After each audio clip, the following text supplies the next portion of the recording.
Good day, everybody, from wherever it is you are in the world. It's good to be with you again. As you're beginning this week, another inspiration for the week.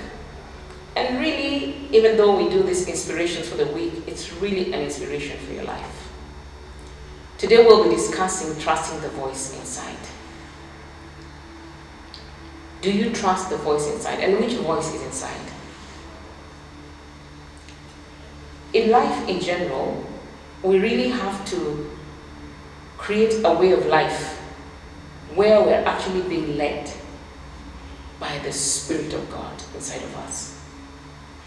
For our decision making, choices we are making, things we're engaging with, people we're interacting with, ideas that are flowing, we need to have a connection with God to be able to be led by His Spirit. Now, trusting the voice inside becomes a very complex thing that should not necessarily be. Okay? Now more than ever, so many things are shifting. Life is no longer normal as we knew it. A lot of things have shifted across the board. Business has shifted. The political landscape has shifted drastically. The needs and the voices of our consumers has shifted. The needs of our consumers has shifted. How we engage with our customers has shifted. Global economics has all shifted. Everything, education, name it, tourism, things will never be the same again. But now, more than ever, we need to be ready to innovate, be agile enough to still remain relevant and to thrive. It's one thing to remain relevant, it's another thing to be able to thrive. How do we thrive? How do we thrive? When everything breaks, the systems break, there is a need for those who will be at the forefront of establishing the new systems, the new models, the new way of doing things. Those whose voices will be at the forefront. And my desire for each and every one of us is we are those people at the forefront of relevance, of impact, and of results. But how do we go about this? Lots of us have this voice inside of us that we're ignoring. And we're ignoring it because it's seeming like the directions we're getting are not things we have known before. But you see, we're in a season and a generation where things we've never known before are happening. So we must be willing to trust that voice inside that is leading and that is guiding us. Because God already knows the unknown. So the unknown is not unknown to God, it is already known. It is only unknown to us. And with that voice that is inside of us leading us, if we trust the voice on the inside, then we are going to get to that place that is known. And we are going to see the results that we desire. Of course, the people who will ask, how do I know the voice that I'm listening to is the right voice? Yeah, there's the voice of God. There is our own voices, our thoughts in our minds, the strange voices that come from other sources. I tell you this, the voice of God carries with it consistency, it carries with it peace. Peace, a lot of peace. And it's gentle. And it never changes. It's consistent. You know, our thoughts are erratic. Our thoughts, because God gave us our minds, our intellect, our experience, our knowledge, to guide our decision making. And that's perfectly fine. But you see, our thoughts can be erratic because they're circumstantial, they're triggered by emotions, they're triggered by things that are going on around us, they're triggered by logic, what we already know, how we're thinking, how we're seeing things. So that sometimes can cloud things a bit. But if you stay continuously in the presence of God, you begin to know that voice. You begin to be able to separate that voice and your voice. Of course, strange voices is easy to decipher, but sometimes it can be tricky. Strange voices that are coming from a dark place always come with fear. They're manipulative. You feel frightened. You feel like you're boxed in corners.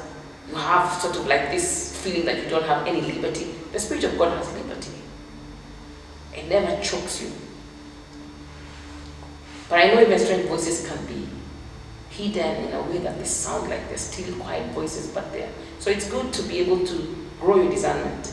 And it's as simple as, if you want to be able to connect with someone you're very close to, you spend a lot of time with them. To the point that you don't even need to be talking to them to know what they're thinking. You already can tell. Whether you're together or not, you can tell what they're thinking, what they're feeling. You can tell when they're not okay, just by observing, by intuition, because you're connected. So the way you will grow your ability and your gifting and your spiritual sensitivity and awareness to know that voice of God inside of you is to spend time with Him. It'll be natural. But again, don't complicate it. How much time is time to be able to know? I mean, these things are natural. When you're getting to build friendships, how much is time? How much time is needed for you to be able to connect to that friend, to know what's going on with them, what they feel, what they love? It's just dependent on the quality of relationship that you have. How you connect when you connect. So with the new ideas that are coming, new strategies, new directions, some of you, because of the shifts, we need to change direction.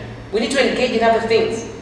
But the fear of the unknown, which is already known to God who's leading you, the fear of failure, the fear of trying new things, and many, many more fears that come, the fear of the transition process. Oh, you were so established in this area, you already had made it, you figured it out, you know you already can make the revenue. Now it's broken, but you're scared of going into a new area.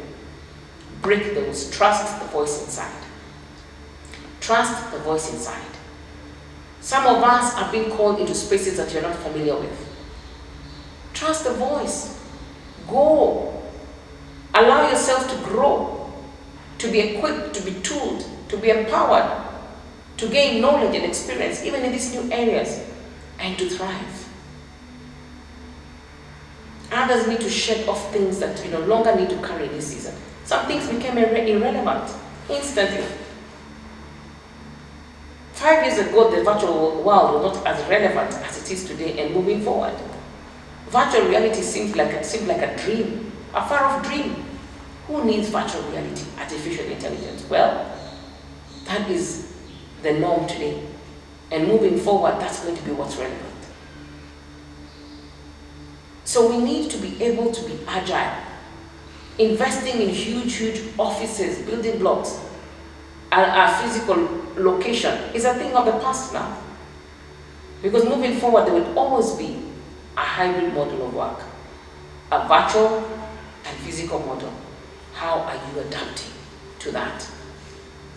So trust that voice inside, and sometimes don't wait until it is evident, until what you're feeling inside becomes evident that you should do it. Being ahead of the pack, being a pioneer, following the voice inside can lead you to the cutting edge, can lead you to be a pace setter at the forefront of innovations and transformation never seen before. But delay in action or total inaction can cost you, just because you didn't trust the voice inside. So as you begin your week, begin to think about the various things that this voice inside is leading you to do. Ideas that have been dropped, instructions that have been dropped, things that you must do, things that you must stop doing, people that you need to engage with. Sometimes you have this voice that's saying, reach out to this person, but then your logic says, but I can't work with a person like that. I can't work with somebody not from a tribe, somebody male or female, somebody, all the parameters that our logic comes in the way of. So you don't follow the leading, you don't trust that voice inside. And not trusting can cost you. My desire then is that as we are embarking on our plans this week, that we begin also to interrogate and become sensitive to the voice inside, to trust and to believe and to move. That we'll move, that we'll begin to see historic changes, historic impact, and historic results never seen before. So do have a very inspired week with great impact and great results as you follow the voice that's leading you inside. God bless you.